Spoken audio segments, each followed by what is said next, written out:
অনেকেই রিকোয়েস্ট করছিলেন বিকেলে চায়ের সাথে খাওয়ার জন্য বা বাচ্চাদের স্কুলের টিফিনের জন্য ইজি কিছু স্ন্যাক্স দিতে। তো আজকে সেই রকমই ইজি একটা স্ন্যাক্স তৈরি করে দেখাচ্ছি, পটেটো চিজ বল। 1 কেজি পরিমাণ আলু নিয়ে খুব ভালো করে সিদ্ধ করে ছিলে নিয়ে একটা চিজ গ্রেটার দিয়ে এভাবে আমি গ্রেট করে নিচ্ছি। এই চিজ গ্রেটার দিয়ে গ্রেট করলে কিন্তু আলুটা বেশ সফট হবে এবং খুব স্টিকি হবে। যদি এরকম কোনো চিজ গ্রেটার না থাকে তাহলে সেক্ষেত্রে আপনারা ম্যাশার দিয়েও করতে পারেন বা গ্লাসের পেছনে তলা দিয়েও করতে পারেন। এই যে দেখতে পাচ্ছেন কত সুন্দরভাবে এটা গ্রেট হয়ে গেছে। ওদিকে কয়েকটা শুকনো মরিচ শুকনো গরম তাওয়ায় খুব ভালো করে টেলে নিয়ে আমি হাত দিয়ে আধা ভাঙ্গা করে নিচ্ছি। পরিমাণটা আমি এভাবে করব যে যেন আমার 1 চা চামচ পরিমাণ শুকনো মরিচ হয়। এবার 2 টেবিল চামচ পরিমাণ গলানো বাটার দিয়ে দিলাম, লবণ দিয়ে দিলাম প্রায় 1.5 চামচের মতো, আপনারা কম বেশি করতে পারেন। পুদিনা পাতা কুচি 1 টেবিল চামচ, ধনে পাতা কুচি 1 টেবিল চামচ, আর ওই ভেঙে রাখা শুকনো মরিচটা দিয়ে দিলাম 1 চা চামচ পরিমাণ। প্রায় 1 চা চামচ পরিমাণ গোলমরিচের গুঁড়ি দিয়ে দিচ্ছি। আমার ফ্রেশটা খুব ভালো লাগে তাই আমি ফ্রেশ এখানে ক্রাশ করে দিলাম। আপনারা চাইলে বাজার থেকে কেনা গোলমরিচের গুঁড়িও ব্যবহার করতে পারেন।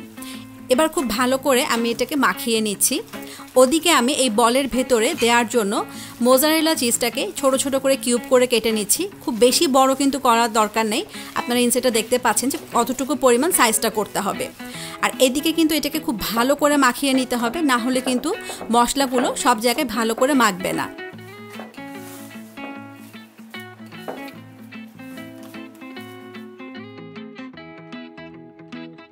সামান্য একটু বাটার আমি 2 হাতে এভাবে মাখিয়ে নিয়েছি, তাহলে বলগুলো করতে খুব সুবিধা হবে।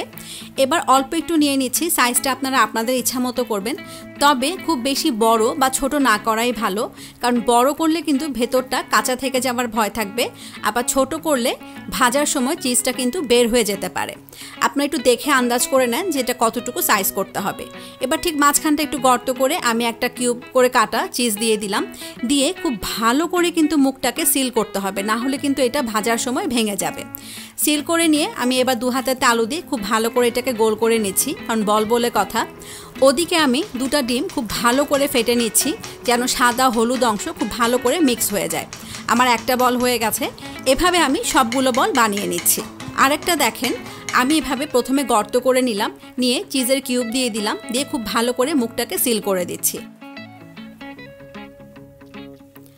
আমার সবগুলো বল বানানো হয়ে গেছে। এবার একটা করে বল নিয়ে ফ্যাটানো ডিমের ভিতরে দিয়ে খুব ভালো করে গড়িয়ে নিয়ে ব্রেড ক্রাম্বের ভিতরে দিয়ে দিচ্ছি। আমি এবার আরেকটা করে নিচ্ছি, কারণ বারবার করতে গেলে কিন্তু হাতের যে ডিমটা লেগে থাকবে সেই ডিমটা দিয়ে অনেক ব্রেড ক্রাম্ব নষ্ট হয়ে যাবে, তাই একসাথে এভাবে 2-3টা করে নিলে ব্রেড ক্রাম্বটা কম নষ্ট হবে। এবার শুকনো হাত দিয়ে উপরে আমি ব্রেড ক্রাম্ব দিয়ে দিচ্ছি। আপনারা চাইলে কিন্তু অন্য হাতও ইউজ করতে পারেন, আবার হাতটা মুছে নিয়েও কাজটা করতে পারেন। খুব ভালো করে গড়িয়ে নিচ্ছি, না হলে কিন্তু এটা ঠিকমতো ভাজা হবে না। একটু এভাবে ঘুরিয়ে ঘুরিয়ে করে নিচ্ছি, আর একটু চাপ দিতে হবে যেন ব্রেড ক্রাম্বগুলো খুব ভালোভাবে বলগুলোর গায়ে লেগে যায়। আপনারা যদি এটা ফ্রিজ করতে চান তাহলে ঠিক এভাবে ব্রেড ক্রাম্বের ভিতর গড়িয়ে নিয়ে ডিপ ফ্রিজে রেখে দেবেন, তবে খেয়াল রাখবেন একটার গায়ে যেন আরেকটা লেগে না যায়। আর ভাজার সময় আবার রুম টেম্পারেচারে এনে তারপরে ভাজবেন। এভাবে আমি এখন সবগুলো বল করে নিচ্ছি। এবার আমি ভাজতে চলে যাচ্ছি। একটা প্যানে তেল দিয়ে খুব ভালো করে গরম করে নিয়েছি, একটু দেখে নেই তেলটা গরম হয়েছে কিনা। তেলটা গরম হয়ে গেছে। এবার খুব সাবধানে আমি একটা একটা করে বল ছেড়ে দিচ্ছি। একটু খেয়াল রাখবেন একটা বলের গায়ে যেন আরেকটা বল লেগে না যায়। ব্রেড ক্রাম্ব দিয়ে গড়িয়ে নেওয়ার সময় আমি কিন্তু খুব চেপে চেপে করেছিলাম, তাই আমার ভাজার সময় কিন্তু ব্রেড ক্রাম্বগুলো খুলে যাচ্ছে না।